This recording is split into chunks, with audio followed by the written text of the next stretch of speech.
I think I'll make a start. Okay. First of all, I just want to thank everybody who's come. This was just a chance to catch up with colleagues and friends and representatives from those countries which are attending FIP who aren't involved, because I know a number of people are involved in other meetings, and they said they'll maybe pop in or pop out, so people may come and go. Very happy for that to happen. But it would be, remiss of us not to try and have this sort of chance to just bring you up to date, because there's been a number of things which have been happening from, our last council meeting when we were in Sydney, which was, a great conference, great time to get together. And from then, just I suppose the one piece of information which is really important is that Vicky, our executive director, has just given birth yesterday to a baby girl.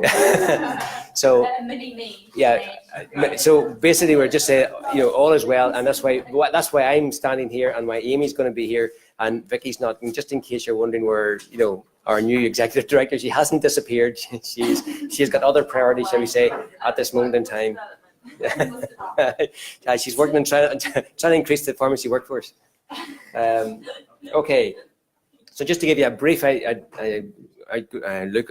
as to what we're going to look at, is just be introducing you to a few of our new colleagues.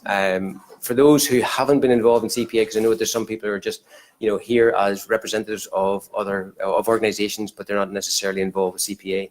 So it is a CPA Councillors and Friends meeting. So we'll give a wee bit of the background, and then we really want to just look at our 5-year plan, where we're going, and then open for discussion, because there's been a few things which we're just looking at as potential issues which you could maybe possibly address, obviously with workforce permitting and, funding permitting. But we would just like to get a bit of feedback into sort of some of the things that we feel we could do.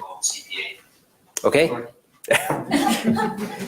But please feel free. It will be interactive, and we would like it to be interactive. So if there are things that people want to ask questions on, please feel free to do that. We've got a few hours, and we may not use all of the time being delegated to us, but feel free to interject. So for those who are not fully aware of it, just to let you know, the Commonwealth does cover about a quarter of the world's landmass, but it does have about a third of the world's population, and most of those are encompassing sort of low and middle income countries. So it is a huge challenge.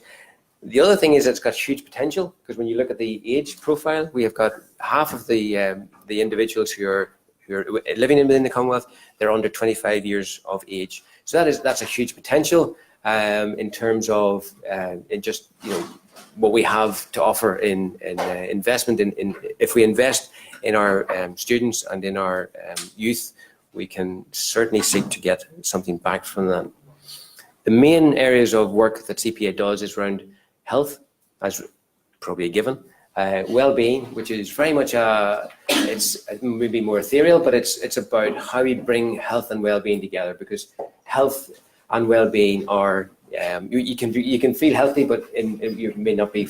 Your actual well-being may not be as good as it could be. So we want to bring the two things together, and also then to try and empower pharmacists with education, giving them empowering them with as we move into new roles, new skills, new areas of work. We need to be upskilling, and part of that has been done with FIP. As you may or may not be aware, we've just signed an MOU with FIP. So we are seeking to work collaboratively, work with them, and we will work collaboratively with other organisations, which I will let you know in a wee second.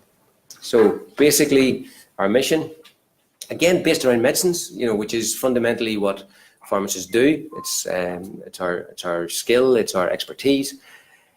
The bigger areas are sort of and this is where it can be more difficult in terms of managing lifestyles, reducing health inequalities. When you're actually working at the coalface, we can certainly encourage healthier lifestyles, but it becomes part of a bigger policy issue and government strategic issues, and that's where CPA can also work. We're trying to work at the level of the Commonwealth heads of government, and also the Commonwealth health ministers, to try and bring the agenda of health inequalities and also healthy lifestyles.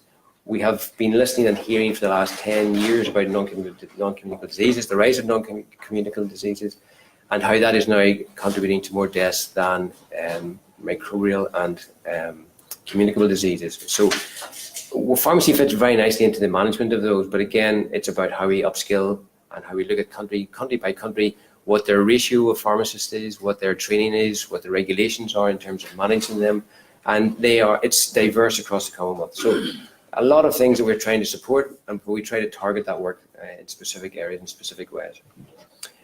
The key issue in it is in terms of building relationships and building collaborative relationships. I don't think any organisation today, no matter what their size is, can work in an isolation. We need to share our expertise. We need to work together. We need to promote the best out of each organisation, and that, I suppose, that's highlighted even in the way that we work ourselves nowadays in multidisciplinary teams. We work in health, but we can't work just as pharmacists on our own. We have to work along with others. So clearly that's in a bigger aspect in terms of collaboration globally with other organisations. And again, it's about just sharing best knowledge and disseminating knowledge and information, bringing people up to date.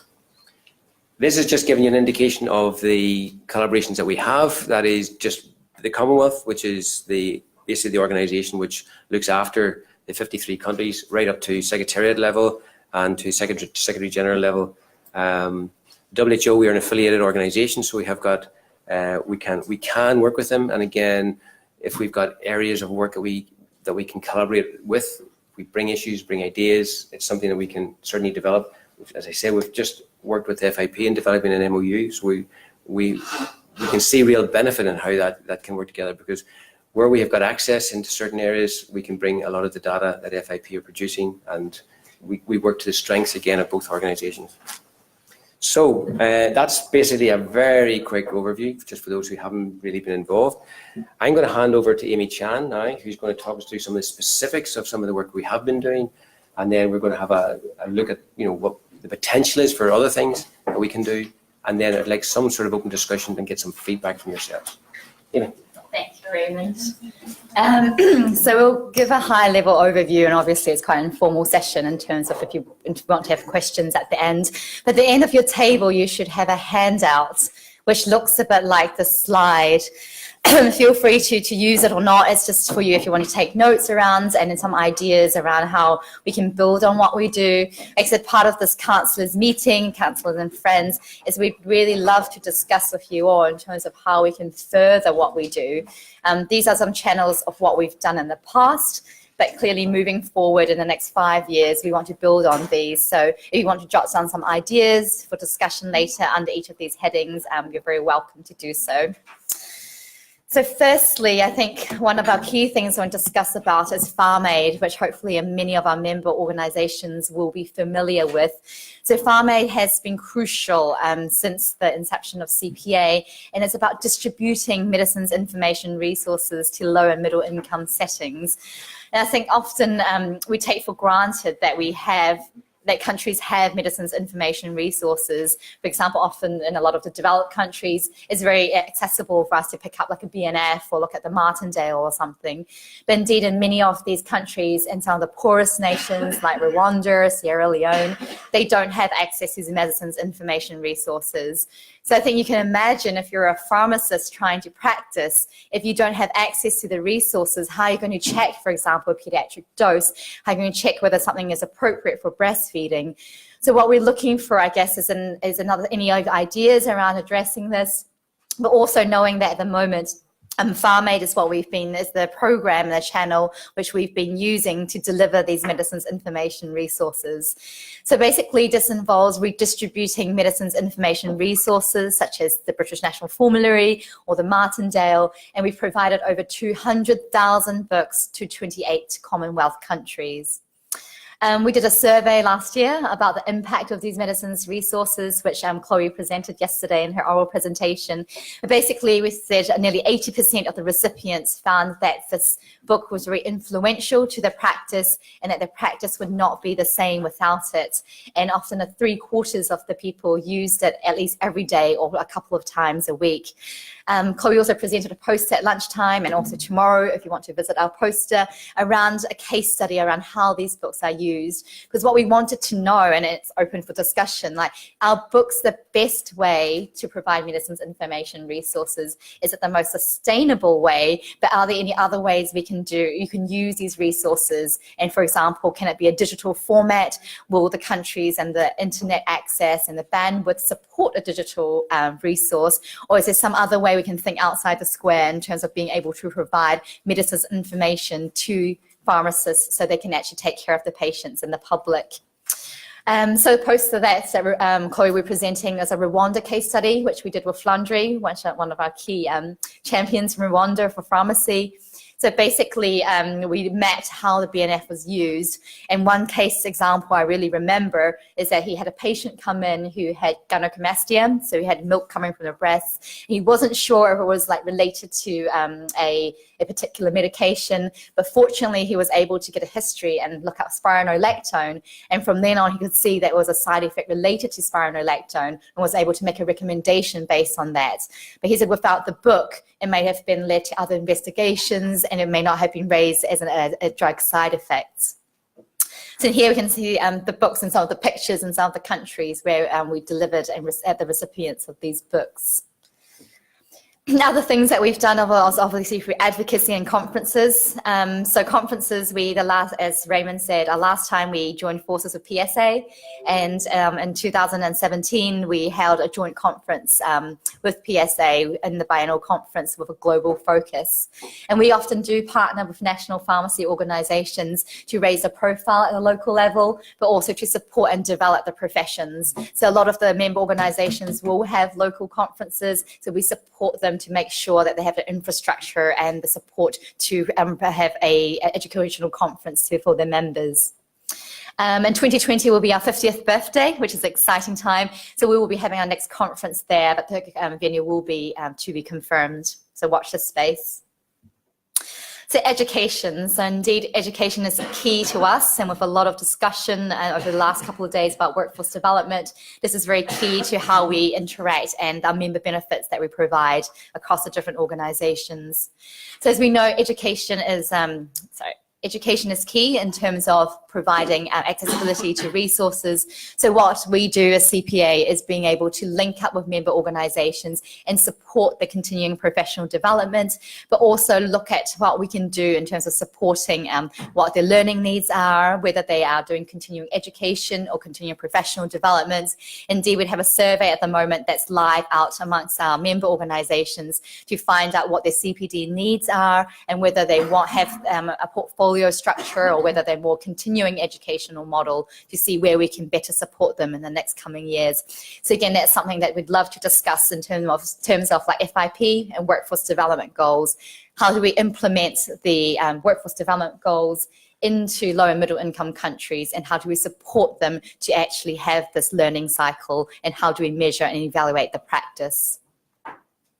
So as Raymond mentioned, we made history with FIP. So FIP and have worked closely with CPA for many, many years. And in a lot of ways, we're very well aligned in terms of our passion for building a pharmacy workforce and optimizing medicines management.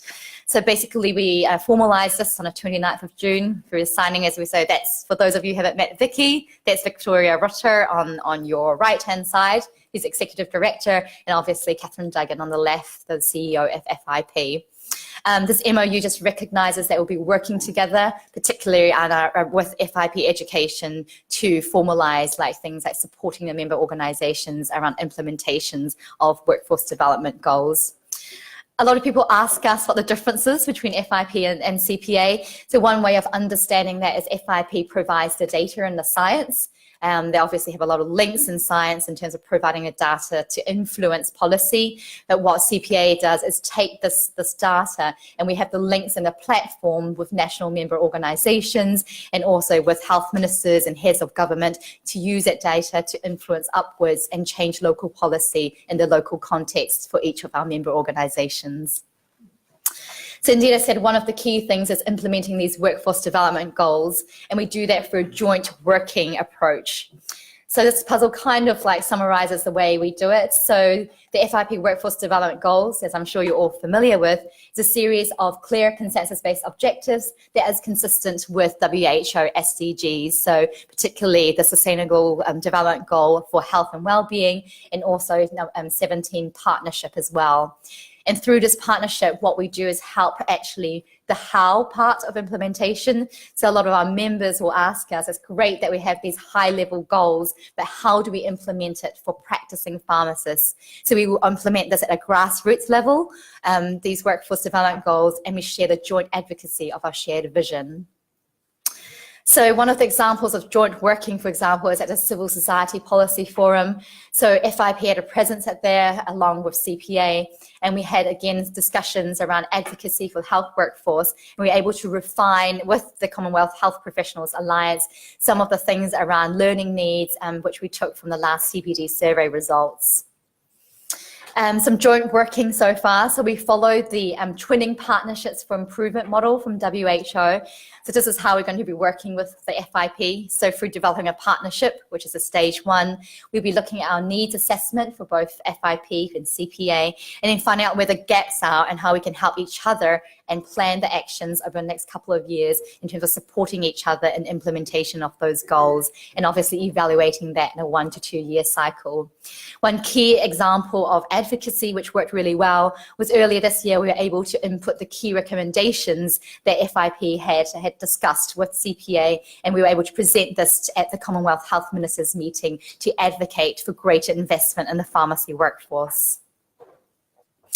So indeed, our campaigns, we also do that as our advocacy efforts. So we partner, for example, with the Antibiotic Guardianship Program, and also FIP the Fakes campaign. And we've got highly commended for the Antibiotic Guardian Awards. And we work very closely with Diane, for example, from Public Health England, to make sure that countries are able to make sure that AMR is high on the health agenda at the government level and the local level. And also, obviously, Fight the Fakes campaign. So we know substandard and falsified medicines is a key issue, especially in a lot of our member countries being low and middle income. So up to around 50 to 80% of the medicines may be substandard or falsified, which is clearly an important factor to address, because this would lead to suboptimal health outcomes and the spread of AMR. So often we do work with our partner organizations to work out, well, what are the processes we can do to identify these medicines, and what can we do to put in place to increase the regulation and control in each of these local governments. And the most important of all is advocacy. So we often promote the profession through our Commonwealth links. So CPA is very well positioned in terms of linking to health ministers and heads of government meetings. And we promote the profession through those advocacy links. And this year, CPA has provided access for FIP and lots of other kind of policy recommendations for joint advocacy efforts with FIP for a stronger case and a much louder voice for the profession. So again, a lot of people ask us, well, what is the CPA and how does it fit into the Commonwealth? So probably the best way to understand it is through this diagram. So we have the head of the Commonwealth, which at the moment is Prince Charles. Very much loved in there, and then he works with the Secretary General and the 53 heads of state in the Commonwealth Secretariat. So at this level, they then link in with the health ministers, which then feed into the civil society affiliated organisations. So we link in with the Commonwealth Health Professionals Alliance, and we also link in with the Commonwealth Foundation to be able to influence upwards towards the health ministers and the heads of state. And obviously, as you can see here, we're right in the middle with our national pharmacy associations. So our pharmacy associations' voice can be heard upwards through the CPA, and we provide that platform for them to be able to access health ministers and the heads of government through different advocacy forums. So examples of where this has happened was earlier this year in April in London, we had the Commonwealth Heads of Government meeting, and also for the civil society forums. So on the eve of the CHOGM event in Geneva, there was a Commonwealth Health Ministers meeting. So we're able to advocate for pharmacy workforce at that level, which I'll be discussing a bit later. And also through the Commonwealth Advisory Committee for Health, the CACH as well. So in each of these points, I said there's points for advocacy, so from CPA influencing upwards at different forums, and also through advocacy papers, of which one of them are floating around was an example of an editorial we did, which summarises the messages that we had talked to at the heads of government level, and also through a CHOGM communique as well. So we often harness every opportunity that we have to push the pharmacy agenda, as we all do. And we did this through civic forums and advocacy. And one of the things we did was influence the CHOGM communique. So we're able to put on the agenda the importance of tackling antimicrobial resistance and also the proliferation of substandard and falsified medical products. And this was in the agenda now of all the Commonwealth heads of governments in terms of being able to achieve SDG 3, so Sustainable Development Goal 3, universal health coverage. And this was through advocacy efforts that we did with FIP and CPA. Another win that we had was through the Commonwealth Health Ministers meeting. So our Executive Director, Vicky, got invited to present at the meeting and was able to influence what was put on the agenda for the Commonwealth governments in terms of the UHC plans. So through 7 speakers and through workshops, we were able to see, as you see in line 2, that we put pharmacy workforce specifically on the agenda of health minister meetings, which I think is something we can be really proud of, because not only can we guarantee access to safe, effective and quality and affordable essential medicines, but we said we have to do this through building capacity by educating and training sufficient numbers of a pharmacy workforce. And that was particularly an amendment that was put in through CPA's presence at CHMN, and then it was presented to the health ministers through FIP. So again, a really good successful example of our working partnership. So I guess our question is, what next? So it's been an exciting year of joint advocacy. At the moment, we're working with FIP Education in a survey which is being distributed to member organisations to find out how we can support the professional development. We're also working up an agenda to lobby health ministers through the Commonwealth Advisory Committee, which will lead to the health ministers meeting in 2019. So obviously making sure our messages that we got in 2018 continue to be sustained. We'll also obviously discuss about health partnerships. So there's a lot of noise around how we can partner with developed and more developing countries in a mentorship model. So ideally that every developing country or LMIC has a developed country partner in the Commonwealth, which they can learn from and role model. And indeed, a lot of our, in terms of at the grassroots levels, a lot of our member organisations want to know and have a role model to look up to in terms of how actually this works in practice. And whilst this is quite commonplace in a lot of more developed countries, in the developing countries, they're not sure what the role, for example, in a hospital pharmacist might be, on a clinic or in primary care, and how they can actually implement the pharmaceutical care at that particular level. So we're discussing this as well leading up to the World Health Assembly. So we'll see we've had a great year of advocacy through the Pharmaceutical Journal, through the Commonwealth Foundation, and through an editorial which we published through the Journal of Pharmaceutical Policy and Practice. And we've got the chief editor there, Zahir Babar, who helped to make sure our voice was heard. Indeed, it was one of the top 5% most read articles that month. So I guess it comes down to our strategic plan, which leads on to our discussion. So basically there are 3 pillars in CPA.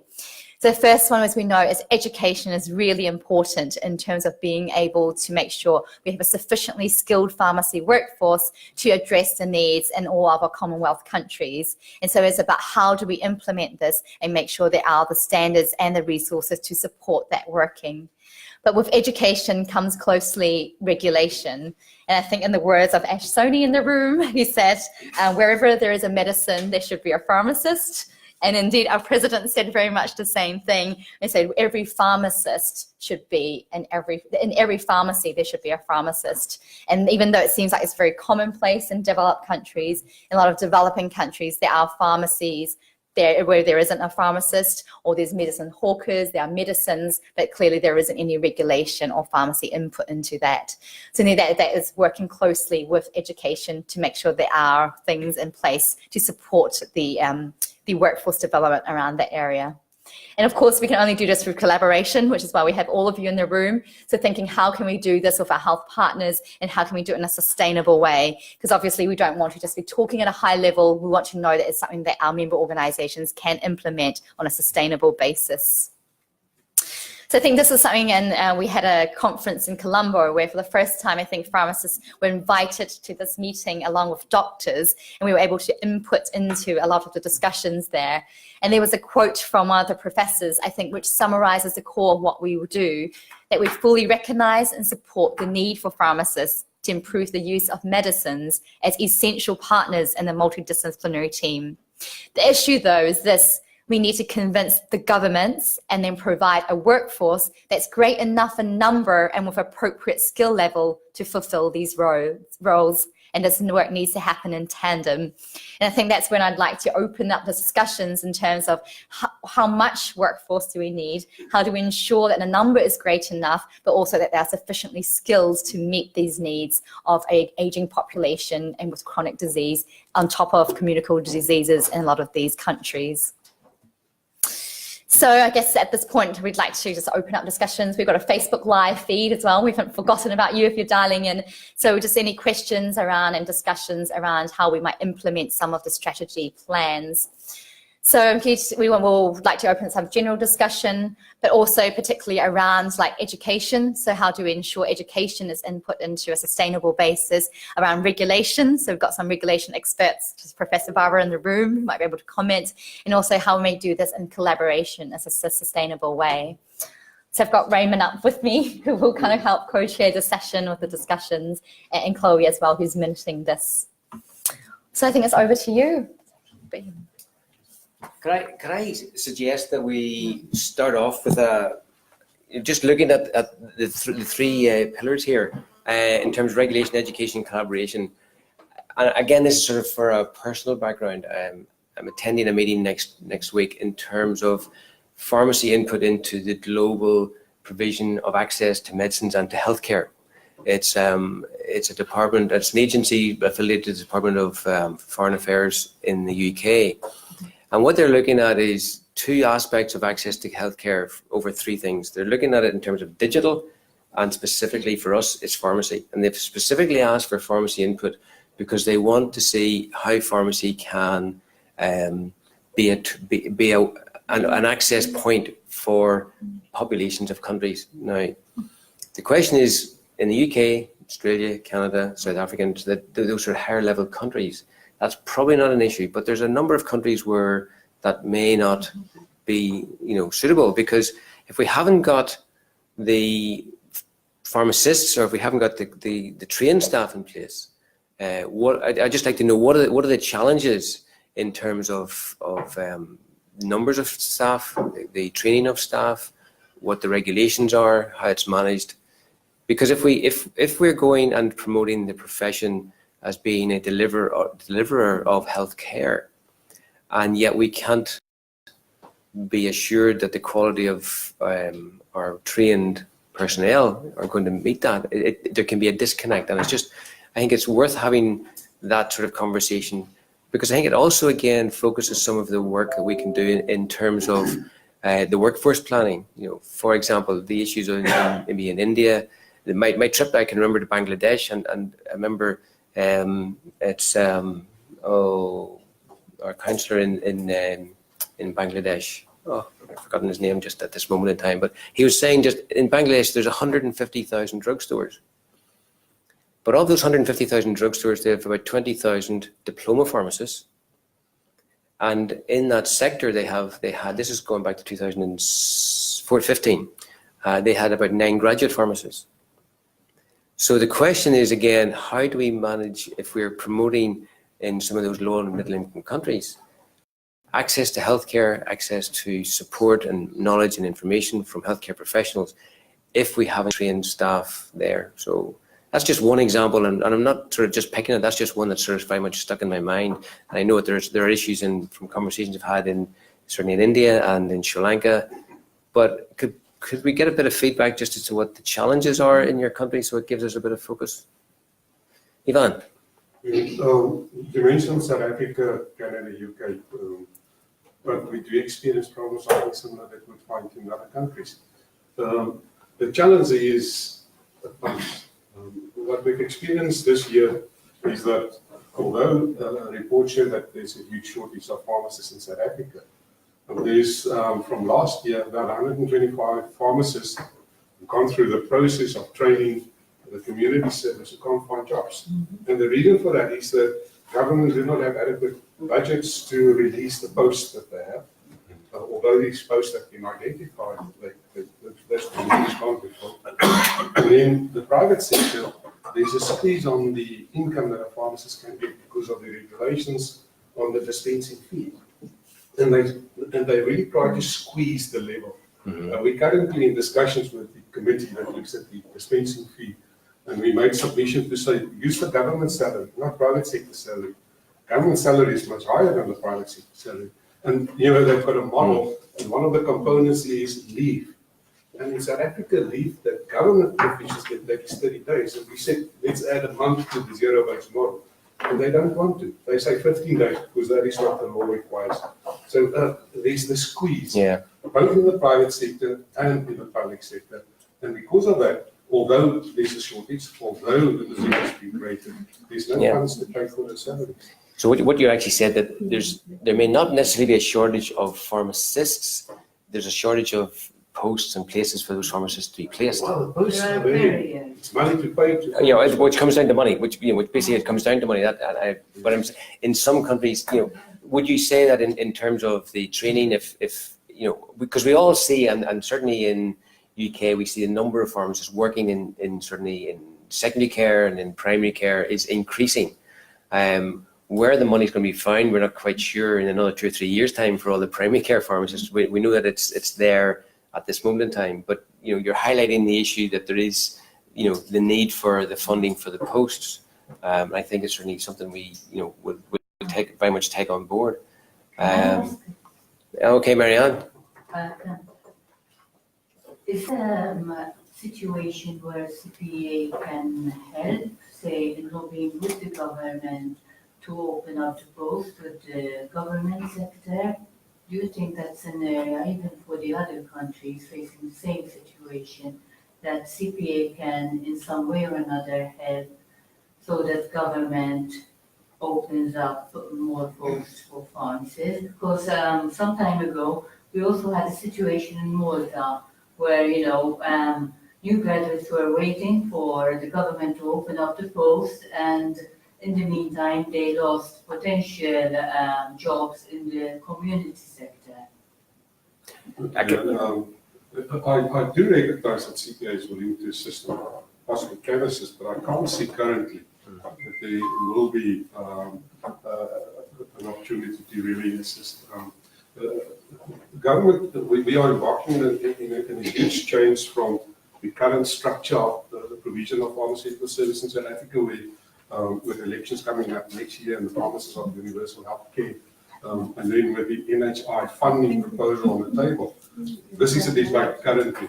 There's not enough funds because the portion of taxpayers in South Africa is those that pays much lower than the 53 million that needs the coverage. So it's a distorted market. So there's a squeeze on budgets in terms of healthcare. The getting it onto the Commonwealth Heads of Government meeting as one of their outcomes, I think it's one thing. So it's there. It's at the highest level workforce. I want to add to that. I've said that finances is the one challenge, but then government look at other ways of getting the product to the patient, and in this process they forget about the pharmacists. And then they go into agreements with corporate business who have a link into the manufacturing facility, the wholesalers, courier supply companies, and the patients delivered, the packets are delivered at the patient, but there's non-compliance. The pickup of those products, it doesn't happen. So what they measure is, we've sent so many parcels to the patients, but that they don't measure is the benefit of the correct use of the medicine. Most important. The term is optimization and stuff, so utilization, that's not there's someone trying, do you want to move forward, or can you give us your name and also which country you're coming from? Sorry, can you come? If everybody can come forward, it's a small intimate group. I don't think we have it. Do we have a mic, a roaming mic? No, that's all right. I just was trying to get.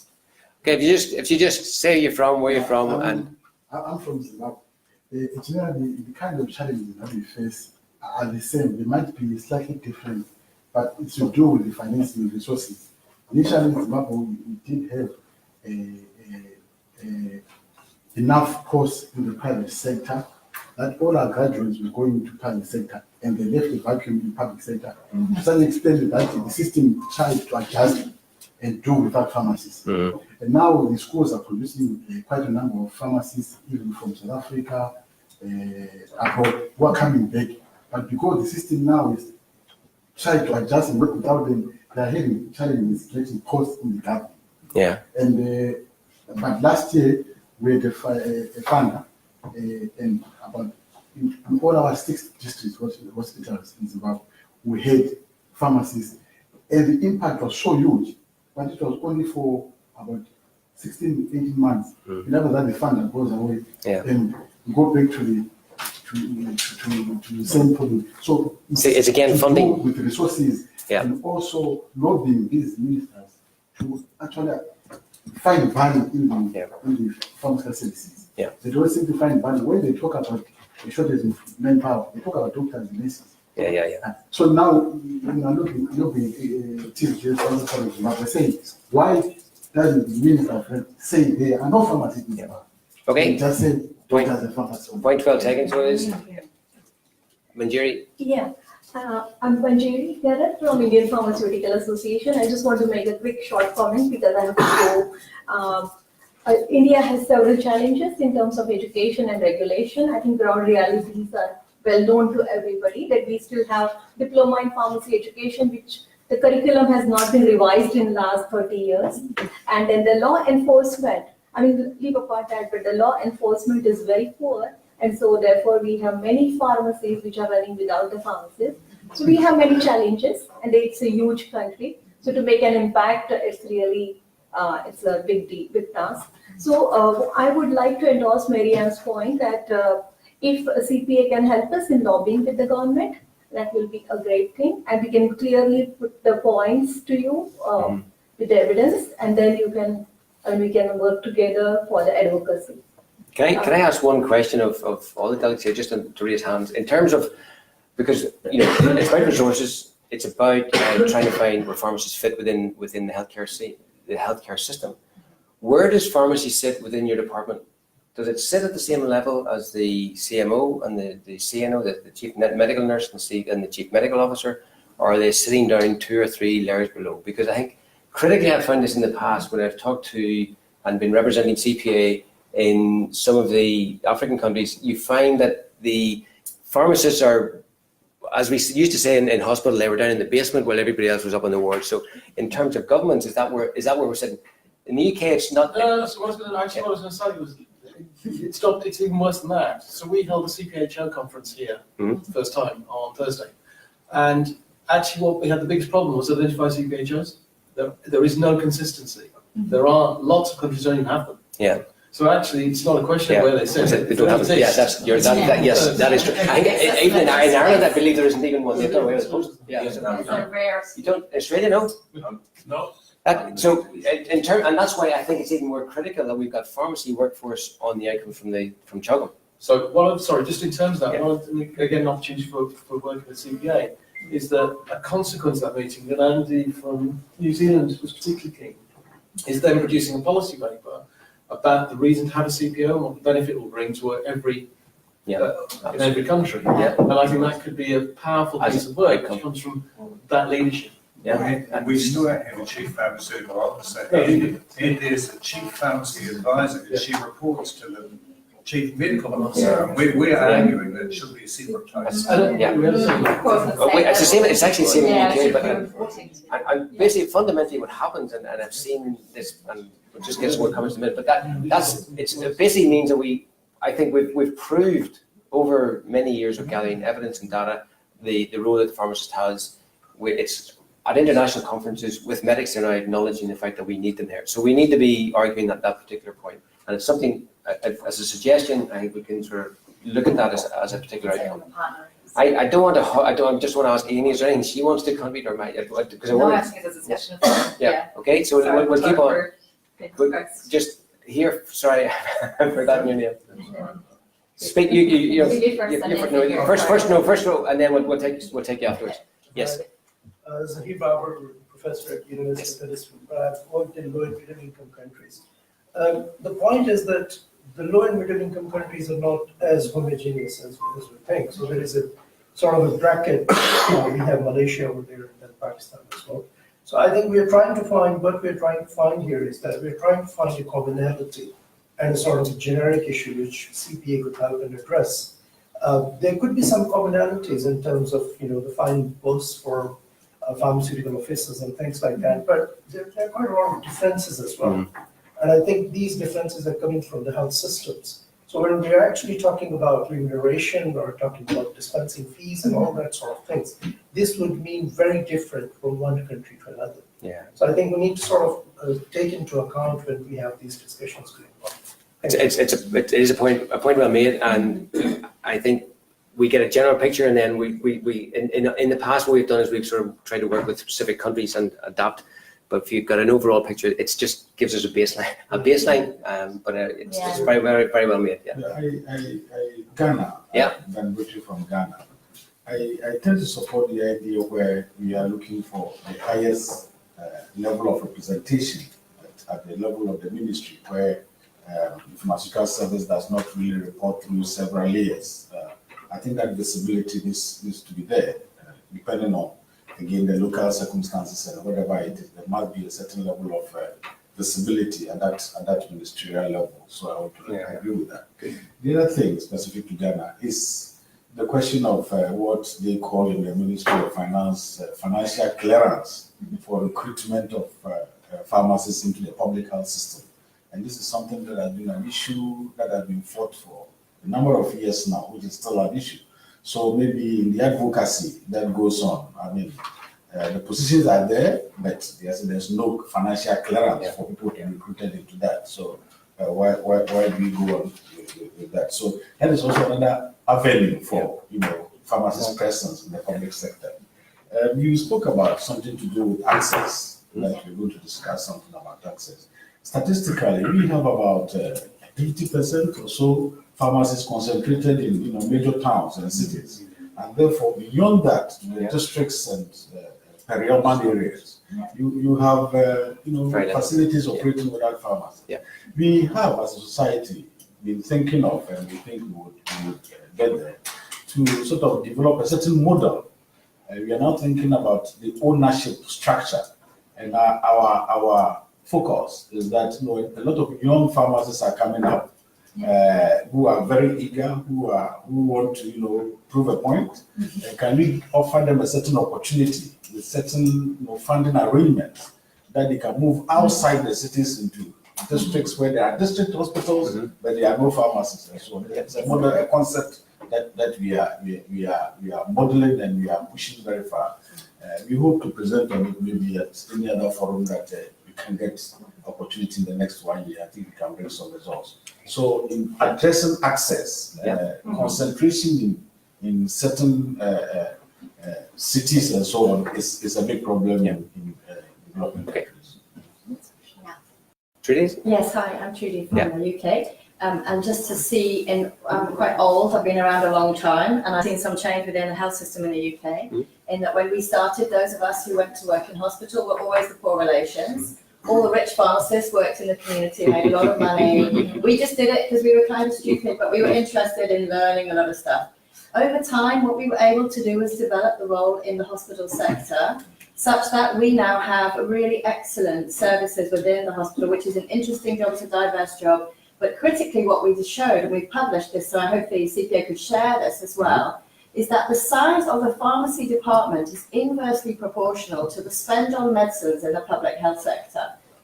Where you have a good pharmacy team, you have good budgetary management of medicines and you save money. For every pharmacist you employ, you save money on medicines, just bog standard procurement, Yeah. let alone what you do about quality, access, and all those other issues. So it'd be really interesting to show that model. Mhm. And I think the success in the hospital sector in the UK has led to the development of roles in the community now. So primary care pharmacists are also moving into a more clinical role. So I think that we could perhaps share something that was published probably 10 years ago.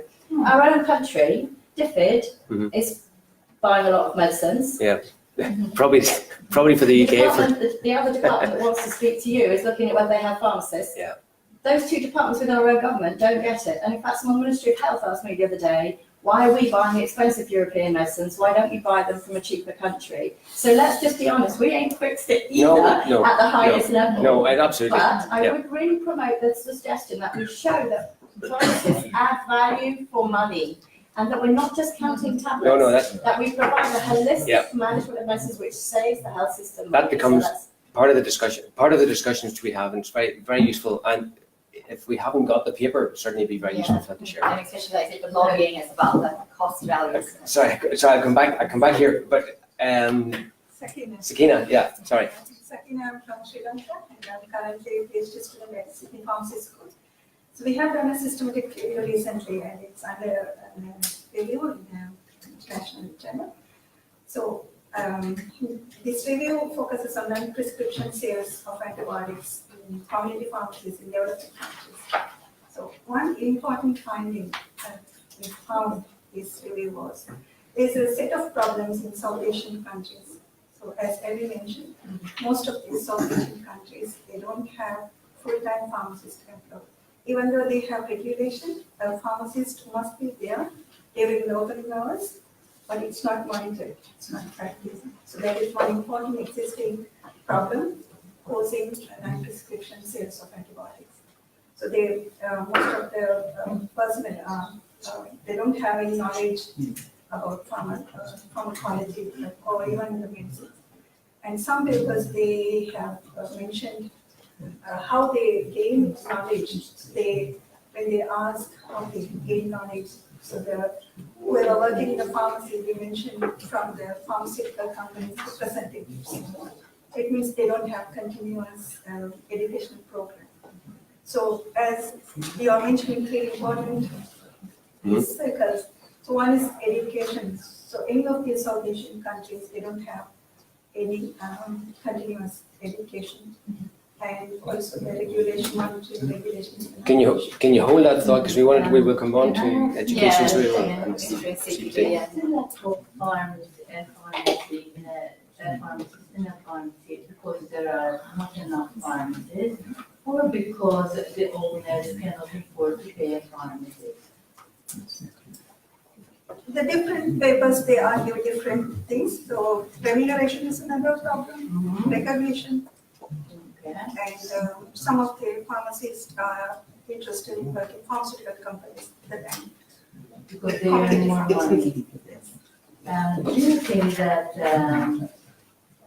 CPD program through CPA, an online program, would work to employ pharmacists? Marianne, can we just, we'll hold the CPD and the education just, because we will actually come back to that. I think as Amy will probably talk about that one. So we will come back to the education stuff. I think just this is more about the regulation and where we're sitting and the sort of this sort of bigger picture at the moment.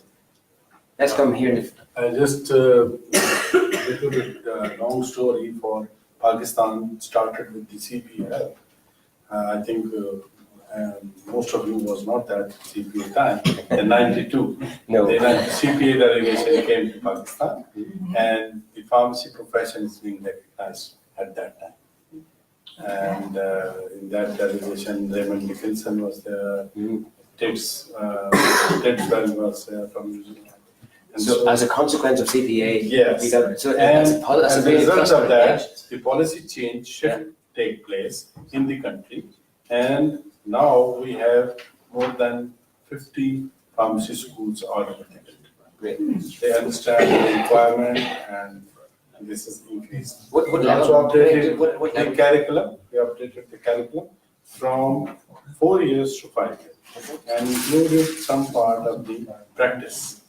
Not the full part, but practice. We revised our curriculum third time after that, '92. Yeah. So this is the big achievement in that sense. But still need to be updated according to the new requirements and needs to be updated with reference to the new role of pharmacists, with reference to patient safety, with reference to practice of pharmacy and public health role of pharmacists. So at this moment, we need some help to train our teachers, train the faculty, which is still not newly trained. They're, although coming, new people are coming, but they're from the old system. So second thing, train the people, pharmacists, on their job. So pharmacists are getting job, but they are not delivering as they should, because they could be a success story. If they deliver something, find out the success story. Same in the community, if the pharmacists are going, just a few years back, it was only few hundred, 300 or 400 pharmacists in the community in one province of Pakistan. Now at least 6,000 pharmacists in the community. Out of that province, I'm telling you the biggest province, which is 62% of Pakistan. 18,000 number of pharmacists total registered, and 6,000 are in the community. So the big number is with the pharmacy. And this is due to the change in the community pharmacy regulation, that the pharmacist can only open a pharmacy. The rest of the drugstore cannot keep all medicine.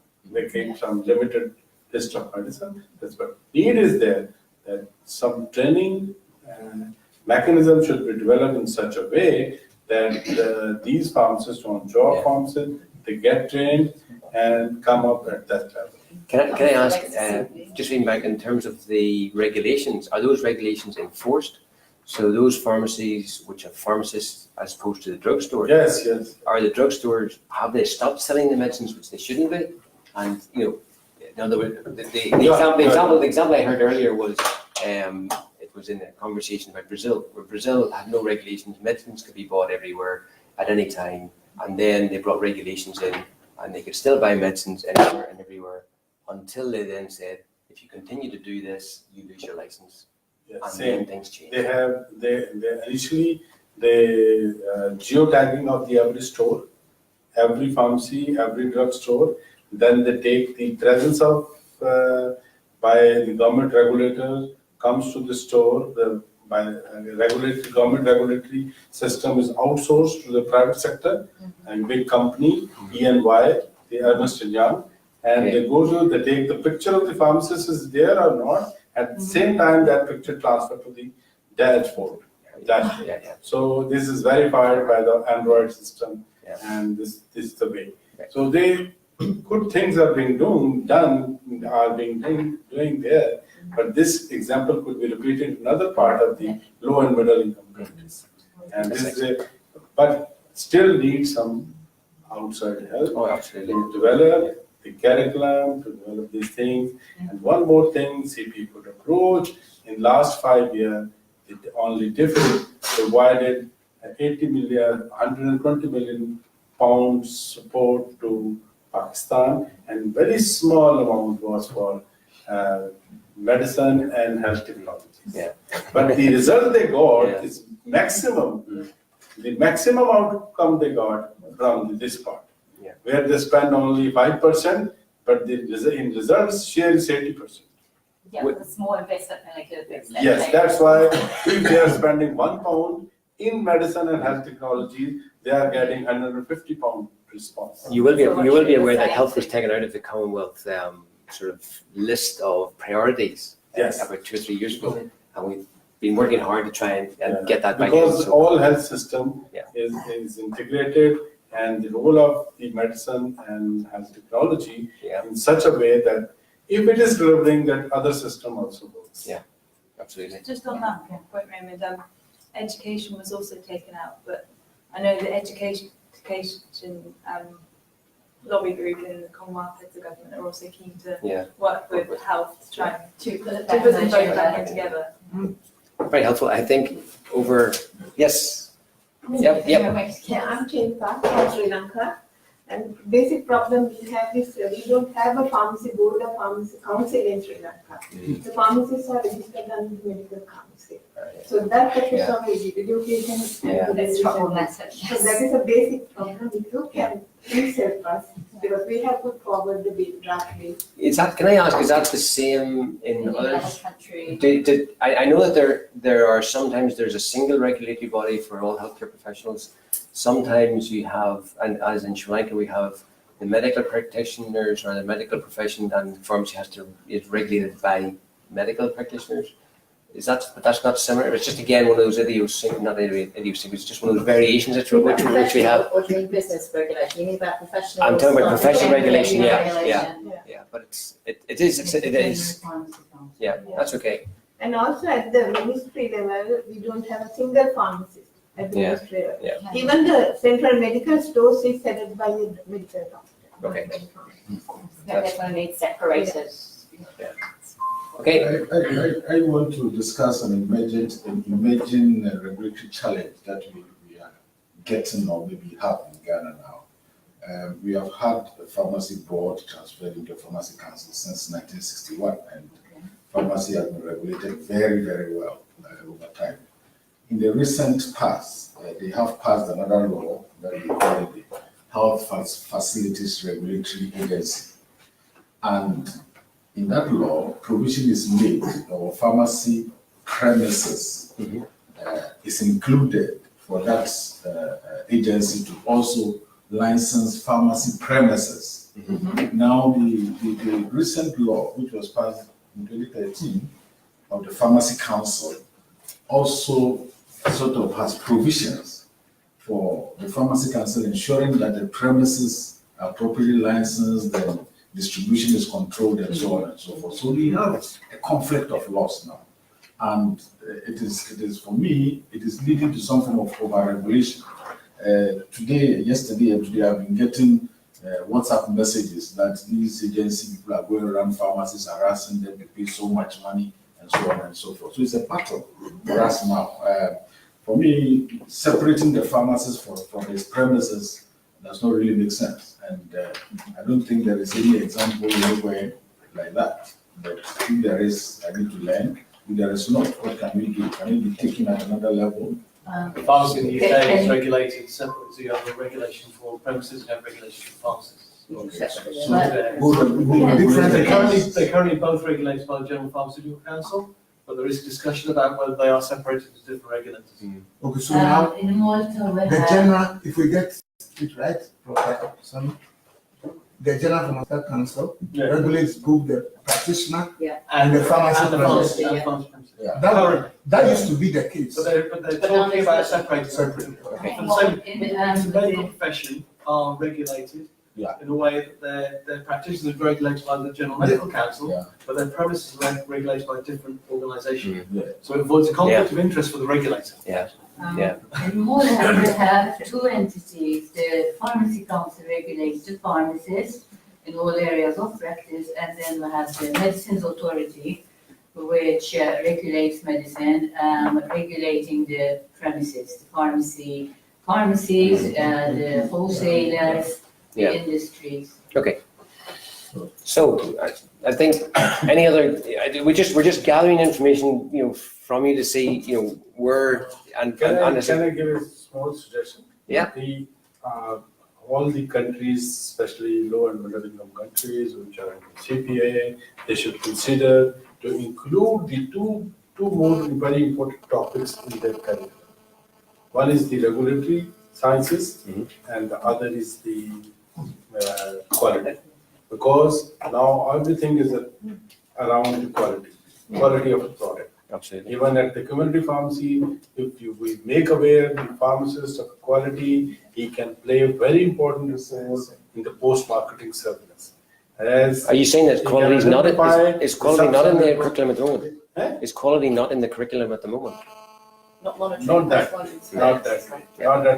big way. Okay. Because now the pharmacist looks toward quality towards the chemist.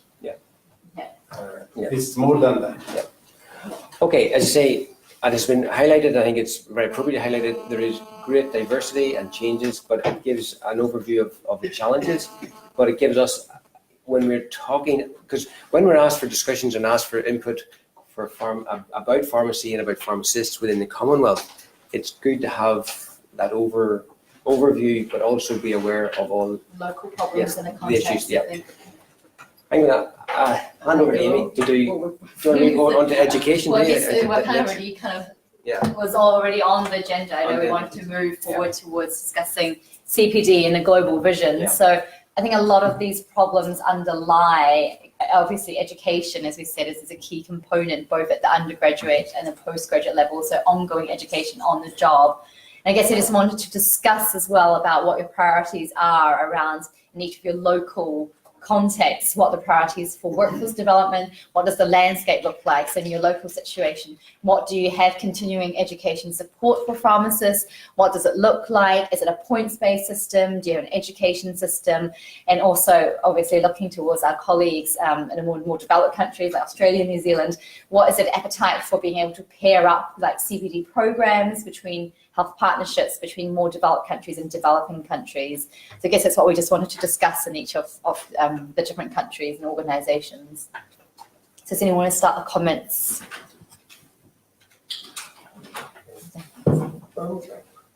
I think I just want to say that this forum is about Commonwealth countries, but we need to understand that Commonwealth countries, low and middle income countries, they're not any different from any of the developing countries. Whether they are part of the Commonwealth or they're not part of the Commonwealth. The only difference is that in the Commonwealth countries, we speak English very well. But I mean, I have edited books in which you can see that the problems in, for example, in South America would be very similar to South Asia. So it's directly proportional to the amount of money a country has got in terms of development of health systems and things like that. So that's the kind of key, the country's development or health systems and pharmacy systems development is directly proportional to the GDP, actually. So from that point of view, it's great to have, earlier discussion on education and regulation. But to me, the regulation comes first, and it has to go hand in hand with the education. Yeah. There could be fantastic CPD programs and things like that. But if the pharmacist can't really practice on the pharmacy setting, this is not going to help. So the education, the regulation needs to be strengthened, and the education topped up, and it has to go in hand, these two. These are two most important things, and CPA is a great forum to take this further. That's very helpful. It's a nice synopsis. Yeah, so it's one country with like the other. Very helpful, yeah. Maybe I can also share this, that apart from, the CPDs that are organized and coordinated by the Pharmacy Council, government has also set up what is known as the Ghana College of Pharmacists. The College of Pharmacists. And it is not an undergraduate program, it's a postgraduate. You should have been a qualified pharmacist for more than 3 years before you can enroll there. And you enroll there and do a membership. And after the membership, you can move on to a fellowship. And the membership is a 3-year program, it's not residential. You go through a primaries, and after that, you go through experiential training, depending on where your interest is.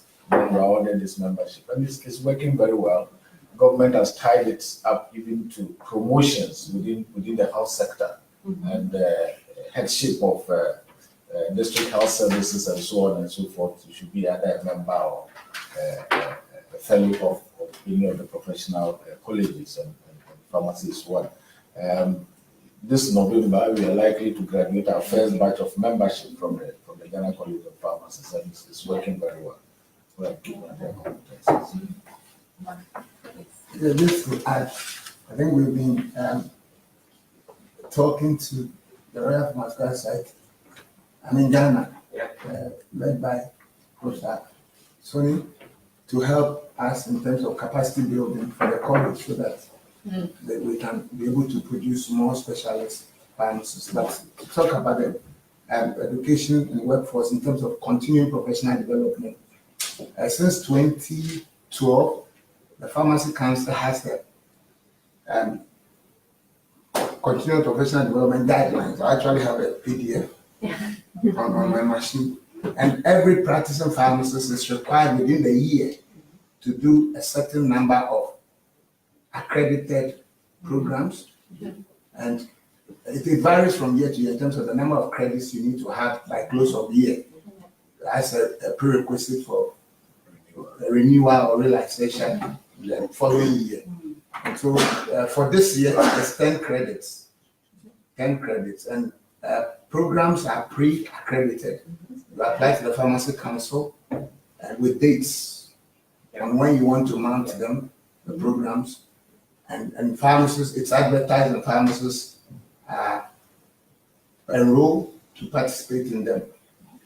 Attendance to international conferences like FIP is also accredited. So when you come back, you can apply with proof that you attended. The content is evaluated and the point is awarded.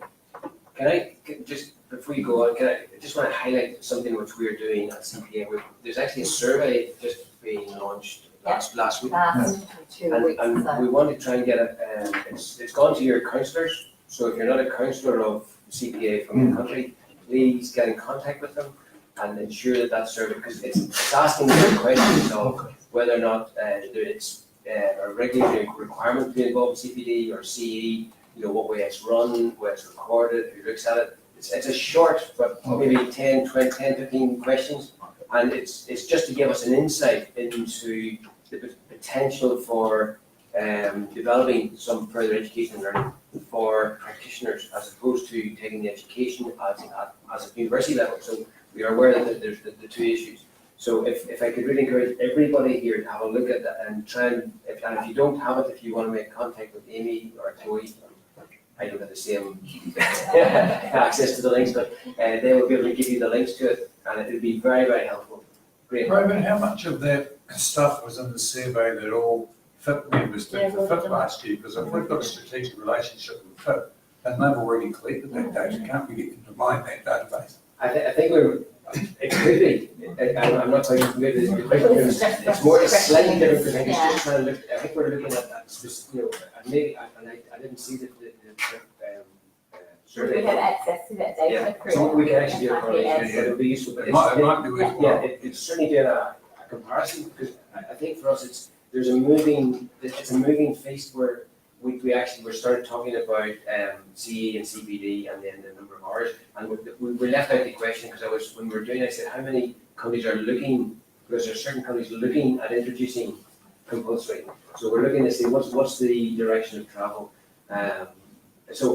All I'm just saying, if it's not very long, we will certainly be map it across or have a look at and do some comparison. Very helpful piece. But if you can still even just because I know some countries have got it and some countries don't have it. Some countries aren't even thinking about it. So I just wanted to highlight that when it was in my head. So.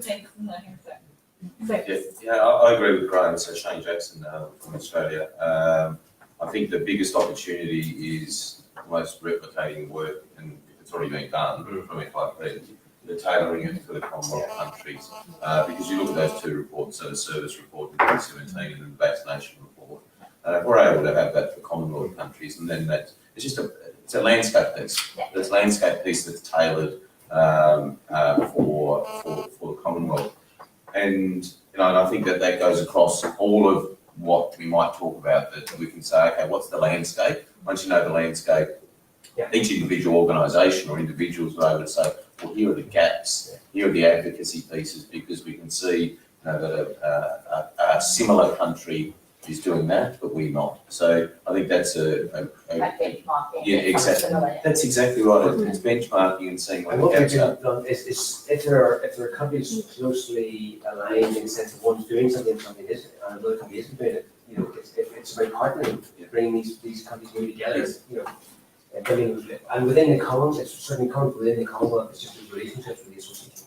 That's, I hope that we're not trying to reinvent the wheel, we're trying to, be collaborative or build collaborations and build alliances and try and get people work together. And I think it's a collation of that information. So I look at this, and I think, so you had the strategic areas, Venn diagram, you had education, having been at the council meeting FIP this week, where it was more focus on workforce, so education being a component of that. And you look at those workforce development goals, education is a component of that. And so again, I think you've got the opportunity with those 13 workforce development goals to actually just see what the landscape is, very briefly, so that we can say, okay, well, is it points? Is it, is it done by the regulator? And again, you get to see what the landscape is, and you get to see what the gaps are. And that's a very, key advocacy tool when you can put the one pager down that says, hang on, look at what everybody else is doing, and we're not. And so when we have it at the highest level of Commonwealth ministers, we can say that this is one of your action points. This is, and that's the key.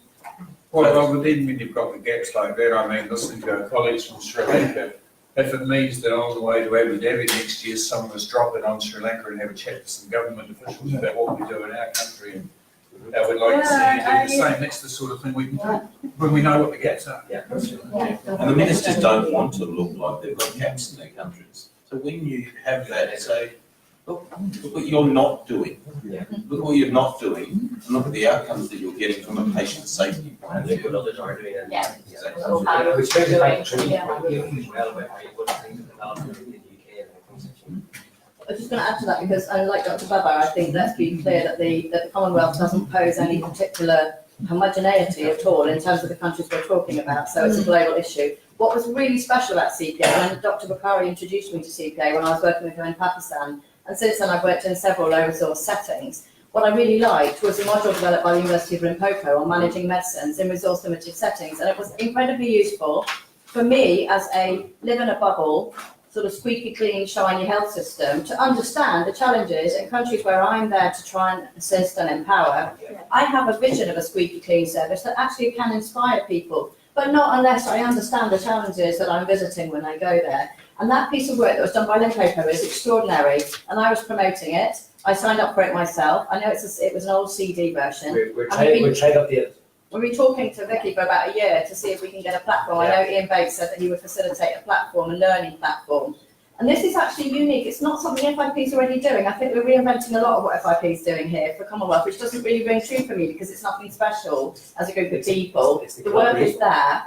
The CPA did something extraordinary that is really special for countries that don't have established education. So in some countries I work, they have got a plethora of pharmacists and not enough. In rural areas, they've got some fantastic primary healthcare workers running the whole show, and they just need a bit of training. And if you have one pharmacist per district who produces that lovely little tool and train these fantastic health workers, we could reach a much larger area. So CPA's got a really good thing there. Don't lose that jewel, please. Thank you. We are certainly working on trying to do something with them, update it, because it didn't need updated because it was from over 20 years ago. It didn't make any difference because the situation hasn't changed on the ground. It's the platform that needs to be changed, not the content. That's true. The content is still fantastic. Good. Talk about Yeah, I think that's fantastic what Trudy has mentioned. I just want to add something else as well. I think another point is actually to take some good examples from those educational countries where there's good work being done. I actually saw, what Dr. Buhari was saying. That if something has worked in a system which is very similar to others, this would work in another system as well. So I think developing countries, what we need is actually homegrown innovative solutions, which could be actually sort of transported across. But it's broader than that, the ability for developing countries to see other developing countries doing it, rather than just the developed countries saying And in some developing countries, there are fantastic systems in place. Especially in the hospital setting, which are equal to any other developed countries as well. I can echo all of this in my background. My name is Nadeem Zia, pharmacist in hospital community in Canada for 20 years. Being a Pakistani educated and worked here also in hospital, I know exactly what happening, work in 10 years in Middle East. So all these three regions, I see the cooperation is missing. The regulatory somewhere is there, but education is missing. Or education is there, the cooperation. And I'm still trying to find out if CPA can have some kind of education or some CPD, some learning, the new style of, you need to go through grassroots and find their solution with their way and just educate about that, hey, these are the resources there, put together, it may help you. So maybe we have a champion on each region and they can talk together. That's The champion that's a is perfect idea, confident. and that's certainly that's the concept that which certainly is in my head.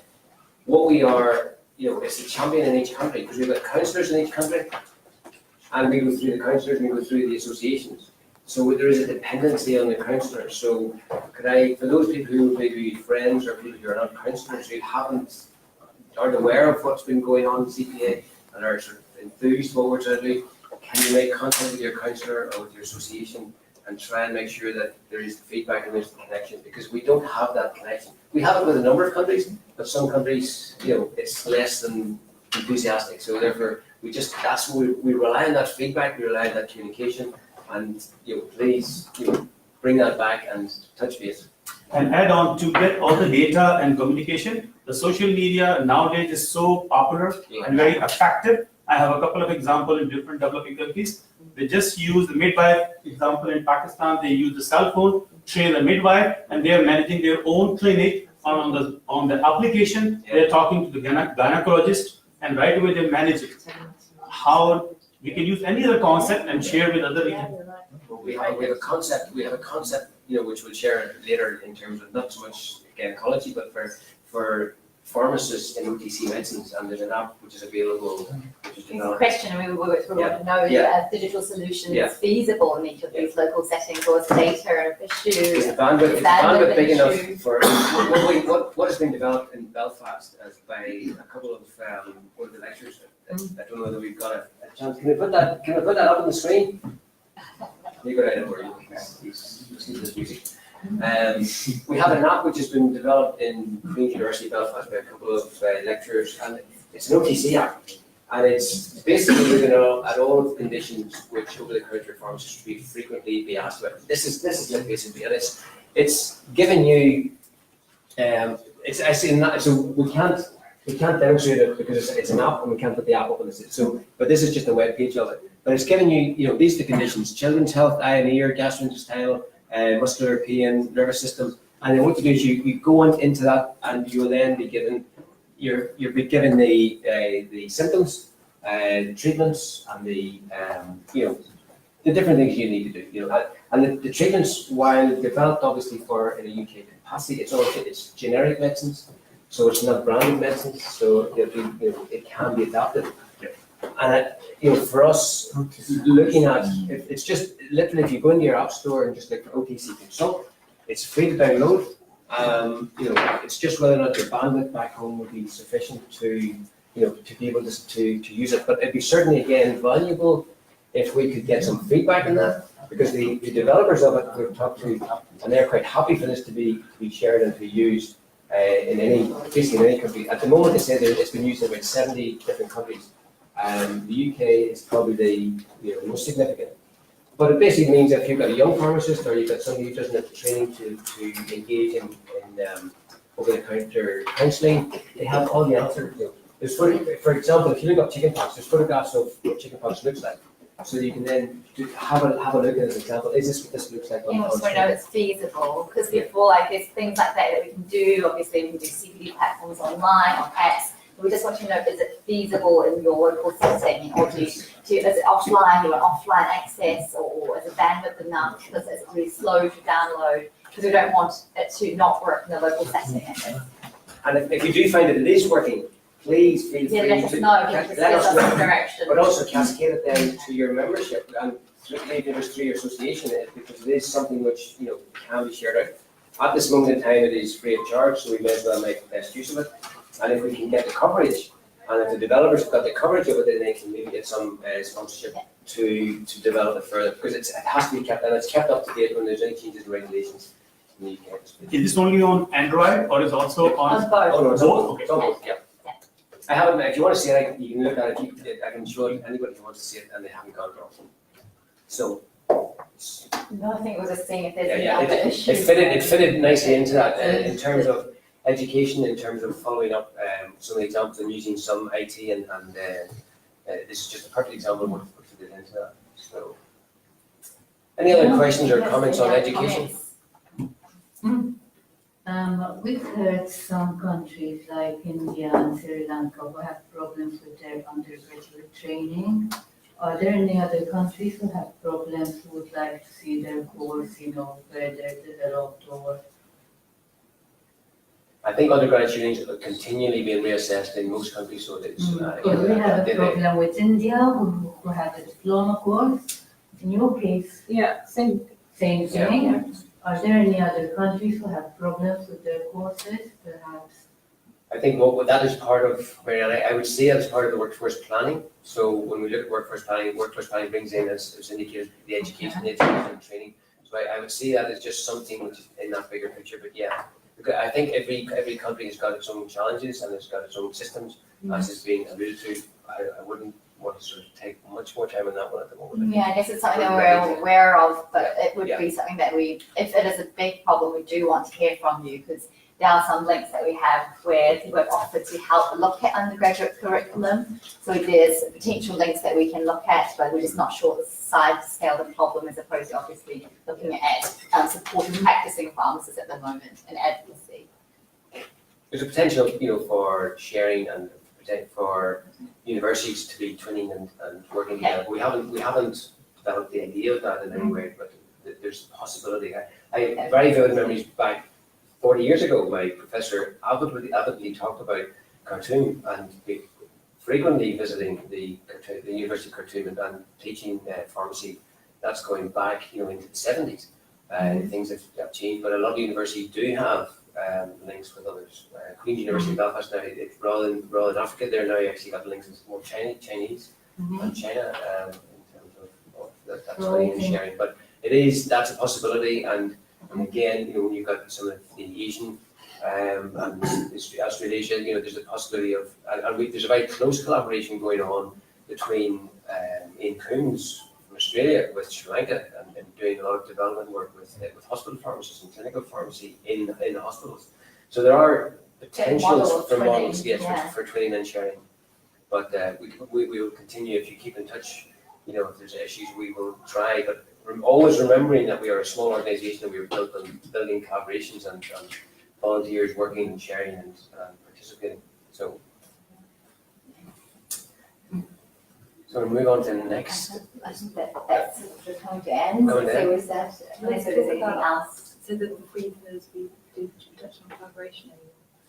We didn't touch on the collaboration. Well, we touched on collaboration. In terms of collaboration, can we just ask are there networks or collaborations that which your countries have that we're not aware of or see potential for? We obviously know the ones which we have actually got. Sorry, can I just add last one point? Yeah. Yes. I think regulation, I would put a lot of emphasis on regulation. And I can give you one example. A lot of UK universities are in Malaysia. Malaysia is a middle-income country, and I have worked there for many years. And a lot of Australian universities are there as well. And they're delivering fantastic undergraduate pharmacy program in Malaysia.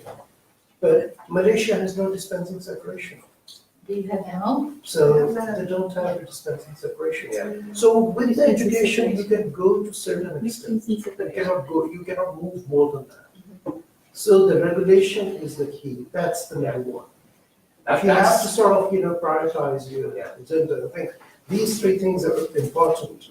But if I have to sort of place, then it would be. That was the conversation has helped me shape my thought, because I've always seen, regulation was important, but I've over my last sort of 3 or 4 years, I've seen how, and my visits to Bangladesh, to Sri Lanka, to India, I've seen, the word governance, and I keep saying that governance is not a sexy subject, so it's not, people don't like to talk about it, but it's really the same as regulation, and yet it is what underpins good practice, good service, good healthcare systems, and that's what we do need to get. If we don't get the platform right, then you're building on sand, as we say, and it can collapse.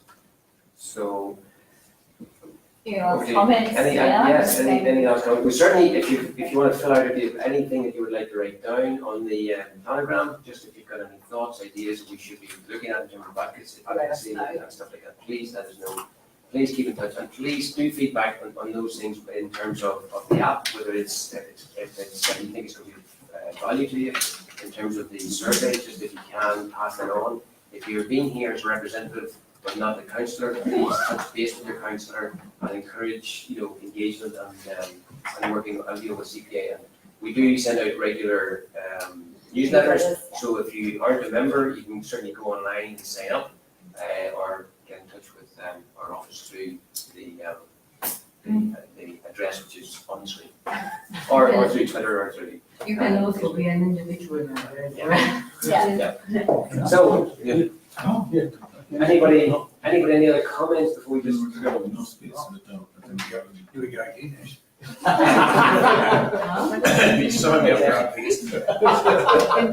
Okay. Thanks again, everybody. Has come. Consider this now part. Consider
this